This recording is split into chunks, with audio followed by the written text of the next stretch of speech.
اعوذ باللہ من الشیطان الرجیم بسم اللہ الرحمن الرحیم الحمدللہ رب العالمین والصلاة والسلام علی سید الانبیاء والمرسلین وخاتم النبیین اللہم صلی علی محمد وعلی آل محمد کما صلیت علی ابراہیم وعلی آل ابراہیم انکا حمید مجید اللہم بارک علی محمد وعلی آل محمد کما بارکت علی ابراہیم وعلی آل ابراہیم انکا حمید مجید۔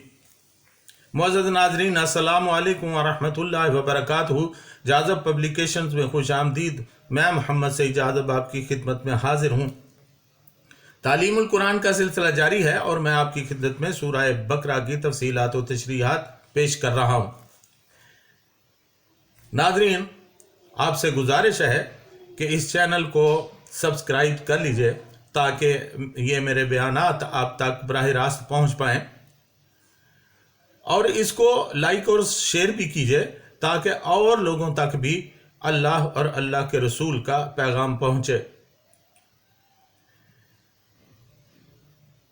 آج کی نشست میں سورہ بقرہ کی آیت نمبر 28 شامل ہے۔ اللہ تعالیٰ نے یہاں فرمایا وَكَيْفَ تَكْفُرُونَ بِاللَّهِ وَكُنْتُمْ أَمْوَاتًا فَأَحْيَاكُمْ ثُمَّ يُمِيتُكُمْ ثُمَّ يُحْيِيكُمْ ثُمَّ إِلَيْهِ تُرْجَعُونَ۔ تم کیسے انکار کر سکتے ہو اللہ کا، حالانکہ تم حالت موت میں تھے، بس اس نے تمہیں زندہ کیا، پھر وہ دوبارہ تمہیں مار دے گا، پھر تمہیں اسی کی طرف لوٹ کر جانا ہے۔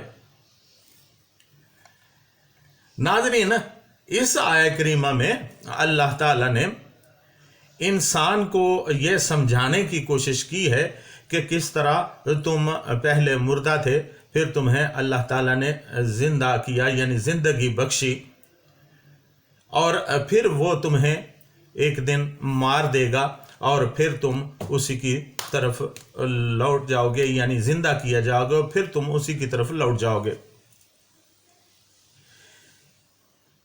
وہ لوگ جو اللہ تعالیٰ کا انکار کرتے ہیں اور اپنے مفاد کی خاطر زندگی گزارتے ہیں، ان کے لیے یہ لمحہ فکریہ ہے۔ فرمایا کہ تم اللہ تعالیٰ کے وجود کا کیسے انکار کر سکتے ہو، جبکہ وہی تمہیں عدم سے وجود میں لانے والا ہے۔ اسی نے تمہیں بھی پیدا کیا اور زمین و آسمان بھی تخلیق کیے۔ وہی تمہاری موت اور زندگی کا مالک ہے۔ تم اپنے آپ کو بہت بڑی چیز سمجھتے ہو، حالانکہ تمہاری حقیقت کچھ بھی نہیں ہے۔ پارہ نمبر 29 سورۃ الدہر آیت نمبر 1 اور 2 میں ارشاد باری تعالیٰ ہے هل أتى على الإنسان حين من الدهر لم يكن شيئا مذكورا إنا خلقنا الإنسان من نطفة أمشاج نبتليه فجعلناه سمیعا بصیرا۔ بے شک انسان پر گزشتہ زمانہ میں ایک وقت ایسا گزرا ہے جب وہ کوئی قابل ذکر چیز نہ تھا۔ ہم نے انسان کو پیدا کیا ایک مخلوط نطفہ سے تاکہ ہم اس کو آزمائیں، پس ہم نے اسے بنا دیا سننے اور دیکھنے والا۔ یعنی انسان کوئی قابل ذکر چیز نہیں تھا۔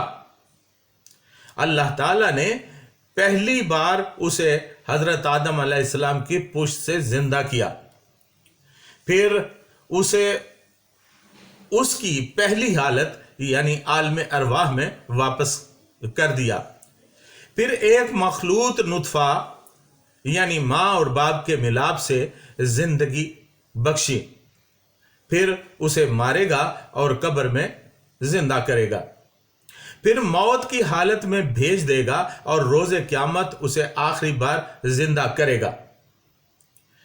پارہ نمبر 29 سورہ یاسین آیت نمبر 77، 78 اور 79 میں اللہ تعالیٰ نے ارشاد فرمایا اولم یر الانسان انا خلقناه من نطفة فاذا هو خصیم مبین وضرب لنا مثلا ونسی خلقا قال من یحیی العظام وهی رمیم قل یحییها الذی انشأها اول مرة وهو بكل خلق علیم۔ کیا انسان اس حقیقت کو نہیں جانتا کہ ہم نے اسے نطفہ سے پیدا کیا، بس اب وہ صریح جھگڑالو بن گیا ہے اور ہم پر مثالیں چسپاں کرتا ہے اور اپنی پیدائش کو بھول جاتا ہے، اور کہتا ہے کہ کون زندہ کر سکتا ہے ہڈیوں کو جبکہ وہ بوسیدہ ہو چکی ہوں۔ آپ صلی اللہ علیہ وسلم ان سے فرما دیں کہ انہیں وہی دوبارہ اٹھائے گا جس نے ان کو پہلی مرتبہ پیدا کیا، اور وہ ہر مخلوق کو خوب جانتا ہے۔ پارہ نمبر 24 سورۃ المومن آیت نمبر 11 میں ارشاد باری تعالیٰ ہے، قالوا ربنا امتنا اثنتین واحییتنا اثنتین فاعترفنا بذنوبنا فہل الی خروج من سبیل۔ وہ کافر کہیں گے کہ اے ہمارے رب، تو نے ہمیں 2 مرتبہ موت دی اور 2 مرتبہ زندہ کیا، پس اب ہم اعتراف کرتے ہیں اپنے گناہوں کا، سو کیا یہاں سے نکلنے کی بھی کوئی صورت ہے؟ یعنی کفار کو جب دوزخ میں پھینکا جائے گا تو وہ اپنی غلطی کا اعتراف کریں گے اور تسلیم کریں گے کہ حیات بعد الموت جس کا آج تک وہ انکار کرتے رہے عین حق ہے۔ اعتراف گناہ کے بعد وہ پوچھیں گے کہ کیا اب دوزخ سے نکلنے کا بھی کوئی راستہ ہے؟ جواب ملے گا کہ نہیں، بالکل نہیں، اب تمہیں یہیں رہنا ہوگا۔ اسی طرح کی ایک بات اللہ تعالیٰ نے سورہ مائدہ میں بھی فرمائی اور کفار کی اس حالت کو ظاہر کیا، یریدون ان یخرجوا من النار وما هم بخارجین منها ولہم عذاب مقیم۔ وہ اپنا ارادہ ظاہر کریں گے، خواہش ظاہر کریں گے کہ ہم اس آگ سے باہر نکل پائیں، لیکن وہ ایسا نہیں کر سکیں گے، ان کو اسی آگ کے اندر رہنا ہوگا، ہمیشہ ہمیشہ کے لیے رہنا ہوگا۔ وَلَهُمْ عَذَابٌ مُقِيمٌ، اور یہ عذاب ان کے لیے اقامت گاہ ہوگی، یعنی ان کی قیام گاہ ہوگی اور اسی میں وہ ہمیشہ رہیں گے۔ ناظرین، مشہور و معروف اٹامک سائنٹسٹ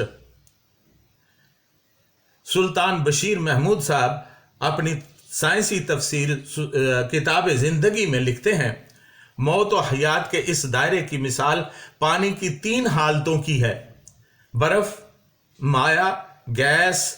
تینوں حالتوں میں پانی پانی ہی رہتا ہے، حالانکہ ان تینوں میں کوئی طبیعیاتی مماثلت نہیں، اور یہ بھی غور طلب بات ہے کہ مائع حالت میں پانی کو قابو کرنے کے لیے برتن کی ضرورت ہے، اور اگر برتن ٹوٹ جائے تو پانی زمین میں جذب ہو کر یا ہوا میں اڑ کر غائب ہو جاتا ہے۔